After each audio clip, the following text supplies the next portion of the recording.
नहमदुहु व नसल्ली अला रसूलिहिल करीम अम्मा बाद आउज़ बिल्लाहि मिनश शैतानिर रजीम बिस्मिल्लाहिर रहीम रब्बी इश्रह ली सदरी व यस्सिर ली अमरी वहलुल उक़दतम मिन लिसानी यफ़क़हू क़ौली। अस्सलामु अलैकुम व रहमतुल्लाहि व बरकातुहू। कैसे हैं आप सब? इंशाअल्लाह खैर वाफ़ियत से होंगे। अल्लाह ताला आप सबको अपने हिफ्ज़-ओ-मान में रखे। रमज़ान का महीना बख्शिश का महीना, नेमतों का महीना, रहमत और बरकत का महीना। इसमें भी हम अपने लिए जन्नत में जगह ना बना सके तो नाकाम इंसान, क्योंकि हर साल अल्लाह ताला हमें ये दिन अता फरमाते हैं ताकि अल्लाह ताला फरमाते हैं कि ताकि तुम मुत्तकी बन जाओ।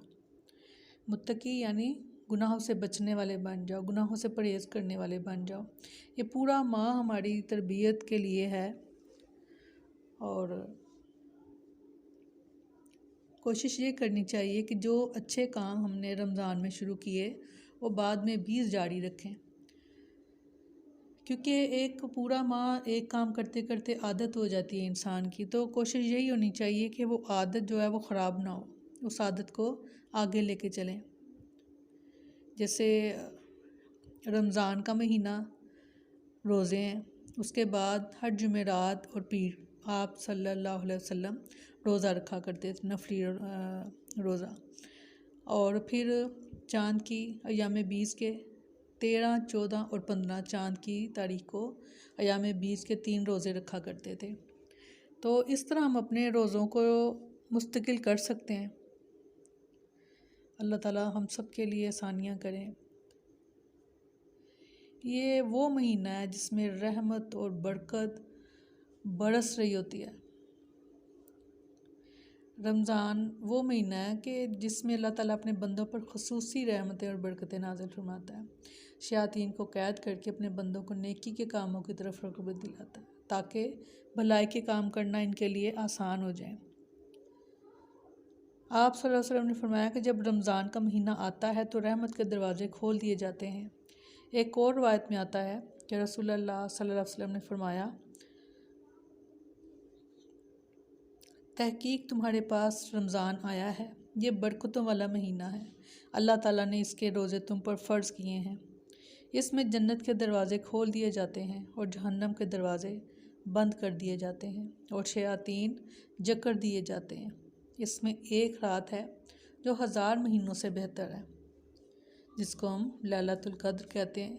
जो इसकी भलाई से महरूम रहा तो तहकीक वो महरूम ही रहा, यानी जिसको रमज़ान मिला मगर वो रमज़ान से फ़ायदा ना उठा सका।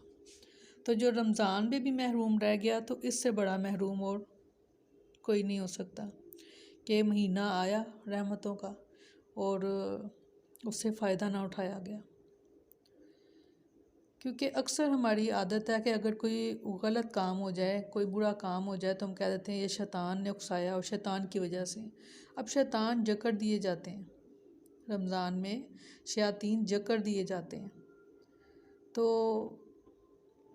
आसान हो जाता है नेकी का काम करना। आप देखेंगे कि हर इंसान की कोशिश होती है कि नेकी ज़्यादा से ज़्यादा जो है वो की जाए, क्योंकि इसमें सदका खैरात ये वो काम है कि जिनका अजर कई गुना बढ़ जाता है।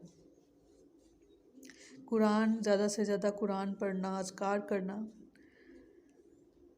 तो अल्लाह ना करे कि हम उन महरूमों में शामिल हों कि जो महरूम रह जाए, रमज़ान हो और इंसान महरूम रह जाए। अल्लाह कभी ना करे कि हम ऐसा करें। अब इसमें कुछ काम हैं जो अगर आप करें तो आपके लिए दुनिया भी बेहतरीन हो जाएगी और आखिरत भी। यानी अल्लाह की रहमत पाने के लिए हर अच्छे काम, मसलन इबादत, सदका खैरात, दूसरों की मदद, सलाम और मुस्कुराहट वगैरह में सबकत ले जाने की कोशिश करें। यानी इन कामों में पहल करें और जल्दी करें। और ये छोटी सी दुआ है, अगर आप इसको याद कर लें और अक्सर पढ़ते रहें सुबह शाम, या हय्यू या कय्यूम बिरहमतिका अस्तगीस अस्लिह लिशानी कुल्लुहु वला तकिलनी इला नफ्सी तरफत आइन।